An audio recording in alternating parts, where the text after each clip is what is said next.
Hey, what's going on, guys? So today we're going to talk about how my makeshift documentary rig held up when I put it through its paces at Hollywood Carnival a few weeks ago.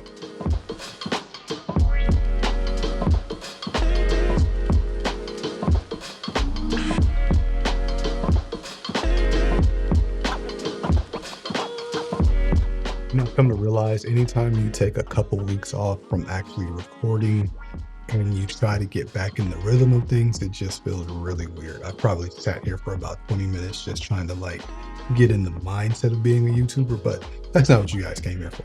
So if you guys have been watching my content for a while, you will probably notice that I have been showing a lot of B-roll footage from various cameras, even going back to the Sony FX6, maybe even before that. All of the B-roll that you have seen is part of a documentary I have been DPing on. I can't go into too much detail, but I will say it has a lot to do with the history of the Caribbean culture. And I've been working on it now for probably the last 6 months or so. But a huge part of the footage that was going to be captured for that documentary was going to take place during Hollywood Carnival on Hollywood Boulevard in Los Angeles in late June. So as most of you know, I have owned this RED Komodo for probably about 6 months as well.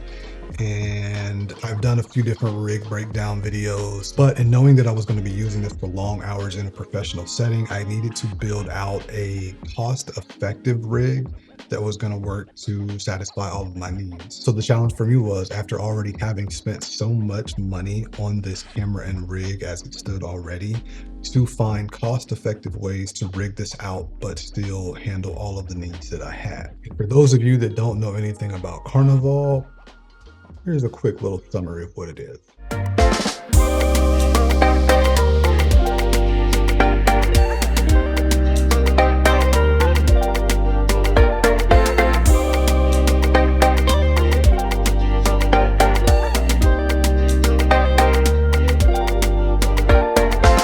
So it can definitely be a wild time.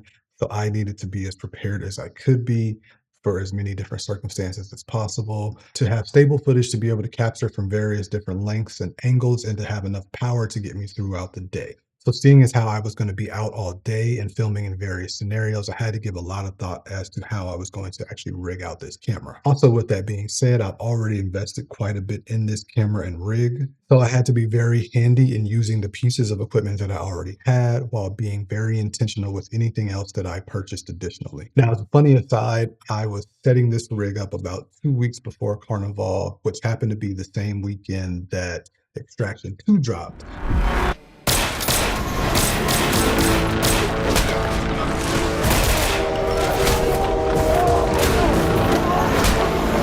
So as I was working on my rig, it's kind of like when you see a little kid sitting in front of the TV watching their favorite action movie, kind of moving along with all of the action and the fighting.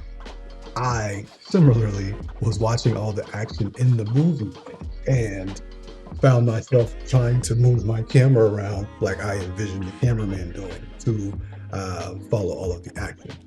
Nerdy side note, has nothing to really do with this, but I will say in doing that, this rig wasn't built out all the way like it is now, but in doing that, it helped me to realize a lot of the things that I would have needed to effectively use this as a documentary camera on set all day, and to be comfortable and to be able to hold it in any situation that I needed, and to be able to move it around and set it down as needed as well. Not break it now.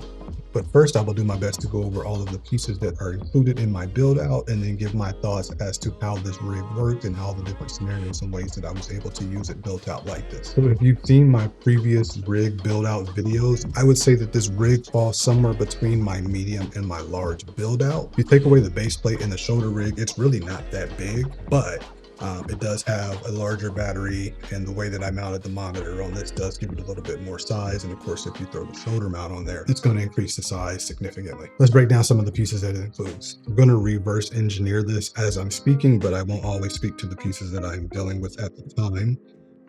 So of course, at the base of all this is going to be my RED Komodo. Built around there is going to be my RED Komodo tilted cage, base plate, as well as the riser plate with the 15mm rods. I think I mentioned before, I don't have the Tilta top plate on here. Instead, I have a separate NATO rail, which allows me to actually add the handle on here pretty sure I spoke about it before, but this handle, I put another monitor mount on there just so I can have my monitor lay a little bit more flush, but also still rotate it up when I need it. As far as lenses, I am using my trusty 24 to 105. Still think this is probably the best all-around lens there is for RF mount, unless you need low light. But for everything else, I'm going to say this. I love this so much that I am probably going to invest in the 70 to 200 f4 just because I've been able to accomplish so much with this f4, but that's a whole separate video. Don't know if I mentioned this before. I have this nicey rig handle. It's kind of like the revolver handle, pretty cost effective. I don't love the wood look, but like I love the grip of the handle and I love how it's kind of offset forward a bit. I have my Tilta V-mount vertical plate. I have some off-brand, which, being honest, I wouldn't go for an off-brand anytime you're investing in a RED Komodo or any camera that's really expensive, especially something that works off of SDI. But I took a gamble and it worked out. But I had a couple of these 222 watt hour V-mount batteries. Of course, I was using my OCG7. I have this, I don't know how to explain it, but I have this monitor mount that rotates, not that really, but it's so tight. That's what she said. First and foremost, it attaches via NATO rail, and then it has a locking clamp, but it will also allow you to rotate your monitor as needed. And there's a tension arm that will allow you to adjust the tension for that. So I love this. Even though this monitor is 3000 nits and it's quite bright enough, I love the fact that this did come with a sun hood, which made it easier to kind of immerse myself in my monitor and not be distracted by everything that was going on as I was filming. That's how I was viewing that. Of course, I still have my Polar Pro base camp. I never even used my 6 to 9 stop ND. This camera, just my 2 to 5 stop. And a big thing that made a huge difference for me, because I was not able to accurately gauge what size SDI cable I needed. This is actually too long, but I'd rather it be too long than too short. One of my last minute purchases were these Mondo ties from Condor Blue, and I kind of have them placed all around my RED Komodo attached to the tilted cage, and it just allows for me to run my cables in a lot more of an efficient and organized way, but that made a huge difference. Of course, still on the base of my tilted riser plate, I have that very long small rig Manfrotto plate. So anytime I needed to put this on, I think I had a monopod that day, I was still able to put it on the monopod without removing any of these things. I will say long term, I would love to get like a VCT type shoulder plate. But once again, like I said, I had to be pretty intentional, pretty frugal with my investments. I will say that these 15 millimeter rods I've owned for quite a while. They were probably the first rods I bought back when I had a GH3 and back when I was buying things from Wooden Camera, which these were. Quickly realized how expensive and how much they can add up very quickly. I think they make great equipment. But I will say, for those that need more cost-effective solutions, I'm happy that companies like Small Rig and even like Tilta and even Nicey Rig and one other company, I'm happy they exist. So this was part of the makeshift shoulder rig I had before, I think from Wooden Camera. The base was a long RE dovetail, and then on the bottom I would use this Small Rig cheese plate and the Small Rig 15 millimeter rods, and I would attach that to the bottom of the cheese plate. And I bought this, I think this is a Small Rig shoulder pad, and this would run under the cheese plate. And I had like a handlebar type handle, or it's all one piece, and I'll either throw in the B-roll or I'll find a picture of it online. But I just didn't like how that worked. There wasn't a lot of adjustability. So good thing is the only things that I really purchased for my rig, I believe, were these handles from a company whose name I don't know, but I will put it up here, and this 15 millimeter rod attachment. I believe those are the only things that I had to purchase.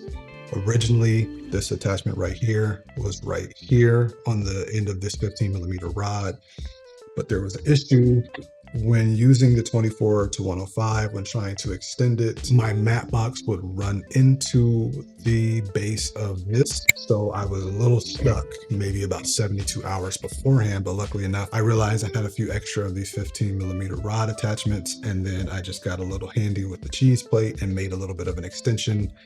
that lowered this a bit. So that way there was nothing protruding. And then my matte box had just enough clearance to extend as I extended my lens. And this actually dropped these down a little lower. Now, I will say one thing I would love to have is a wider, whatever this is, a little bit wider. And then of course you can invest in the extension arms for this, but like these were very, very cost effective. So I won't complain, and they got me through the day. Another thing that I really, really loved, I guess I'll have to build this up a little bit more. Another thing that I really loved was having all of these handles on here. It allowed me to hold this camera in so many different ways. Put the monitor back in here really quickly. Also, you have to see in real time, this is pretty fast to set up and break down minus the cabling. And I would hate to blow out my SDI just showing you guys something, so I'm not going to put the cables on there. But as far as setup and tear down, you can see this was pretty quick. But I loved handle. As you can see, set it down, sits on its own, still centered. Pick it up. You need low angle shots. Move your monitor, get your low angle shots. I traditionally use it, kind of use it like this. As I said before, you can find yourself pretty immersed in your screen and not distracted by everything else, but still you can pull away enough to see your peripherals to make sure that you're not going to hit anybody. Another use that I found that I really enjoyed with this is, I just call it my Tommy gun setup, where I will transition from here, grab the side handle, bring it down, tuck this under my arm, and I can get a little bit of a lower shot and a little bit more steady shot because I have, I don't know how many points of contact this is, but I guess it's still 3. But being able to tuck this under my arm gives me the ability to keep it pretty stable. And if I want to roll with it, and there wasn't a table here, it would make it a whole lot easier to kind of control everything. So this was an unintentional use that I actually enjoyed a lot. Oh, also, another thing, right under this monitor mount, there is a little hot shoe adapter. So anytime I wasn't really focused on capturing a lot of audio, but anytime I needed to, I would just use my Rode Wireless Go, run the audio directly in here. I know preamps are terrible. I have more higher end audio stuff, but once again, audio wasn't nearly as important this day. It was more about the visuals, but if I needed to capture the audio, I had my Rode Wireless Go 2.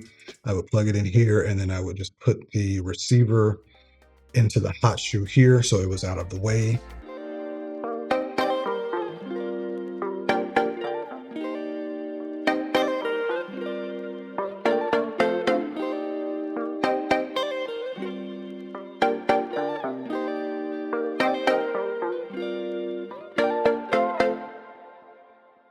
And yeah, as I said, it went surprisingly well. Obviously, as I said before, there are a few things I would change. I would love for this to be a better shoulder pad and more of a VCT plate here. I would figure out how to streamline this little area right here and have a wider grip for my shoulder handles. And then at least own the extensions for it. But I also like the fact that if you watch, I won't try to, well, I can do it now. If you watch any Dane robot videos, a lot of times what they do, they flip these up like this. Now, I believe in this case, because this is so narrow, my hands would probably be in the shot. I'm almost certain they would be, but if there's a wider grip, I could pull this back closer to the matte box and just really be in pretty securely with it. But that is tomorrow's upgrade. But as of today and as of that shoot, I was really satisfied with this, and I felt like I was actually on like a real professional for a day, which I should feel like that every day, but that's about me and not about this. But this helped on that day. But if you guys have any thoughts or questions, you want to let me know, anything I missed, any suggestions, I'd love to hear in the comments below. Please don't forget to like, share, and subscribe, and I will see you all in the next one.